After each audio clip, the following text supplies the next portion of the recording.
Madison is home to Connecticut's largest public beach, Hammonasset State Park. Among the soft sands and rolling dunes, the beachgoers, salt marsh, and 6 miles of walking trails, Take it back, that's red-winged blackbirds. you might find Jerry Conley, among the thousands who flock here to get an up-close look at the teeming wildlife. Well, that's good light. Hammonasset State Park's about a little under 1,000 acres, and it has a wealth of habitat. It's the Hammonasset River that feeds into Long Island Sound. We have all this tidal marsh. That's a lot of variety.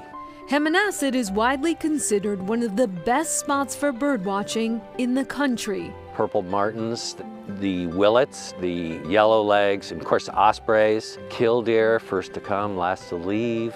More than 250 species will pass through here every year. You have birds that are traveling from as far away as South America, Central America. Spring, he says, is particularly colorful in sight and sound. In spring, it's all about attraction. And look how good I look and look how good I sound. This isn't just a hobby for Jerry, it is his career. Jerry owns and operates the Audubon shop in downtown Madison with his son, Tom, though his first love was drumming. I played the drums and the harmonica and the kind of a blues, swing, rock and roll band.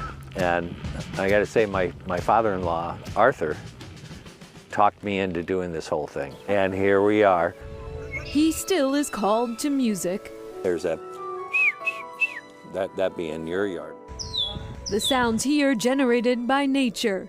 That's my favorite part of birding, is being able to walk around and hear things and like old friends returning. At the shop, they sell a quirky collection of bird feeders, binoculars, telescopes, and more than 2 tons of bird seed every week. It's willet, I believe.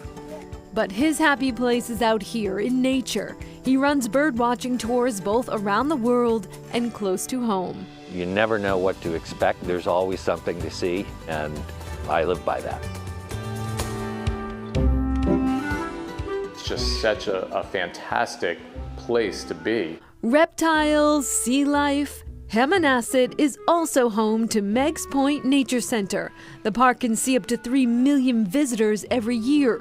The center is an opportunity for learning. Everything is something that you can find in Connecticut.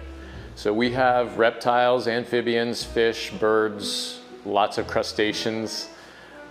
People are always fascinated by the lobster. A bit shy on our visit. At the helm of education here, Ranger Russ Miller. No doubt he loves his job. My mother says that when I was 3 or 4 years old, I used to tell people that I was going to work for Smokey Bear. The center opened in 1972, but when they shut down in 2020 during the pandemic, Ranger Russ took his teaching national, created more than 600 videos. Even the wildlife seemed to notice. What coastal town is complete without a clam shack? Lobster rolls, clam strips, chowder, tacos? Back to that in a minute. First, let's talk about a 60-year Route 1 institution, the Clam Castle. This is what people come to the shoreline for.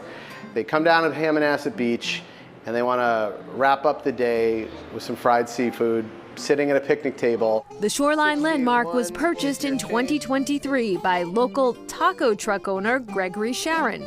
I never changed any recipes on the seafood side because if it's not broken, why fix it? He has, however, as he puts it, created a gentle fusion of seafood and Mexican fare. This was a way to incorporate my 15-year institution. Might as well merge the two, and while I own it, it's Clam Castle featuring Taco Pacifica. He says the whole belly clams are still the most popular. This is one of the few places on the Connecticut coast you can find them.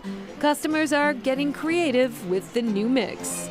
Fish tacos have always been on the menu. Scallop tacos, I've had people do clam strip burritos. They just get funky with the menu. Change can be hard, but he's hoping the community comes for the nostalgia and stays for the chips. Clams and guac, anyone? There you go. You're welcome, enjoy. That is quite a combo, and the Clam Castle will reopen for the season soon. Greg says he originally was going to make it strictly a taco restaurant, but nostalgia runs deep in Madison. After speaking with the community, he thought it best to keep the clam tradition and most of the menu intact while adding those Mexican items as well.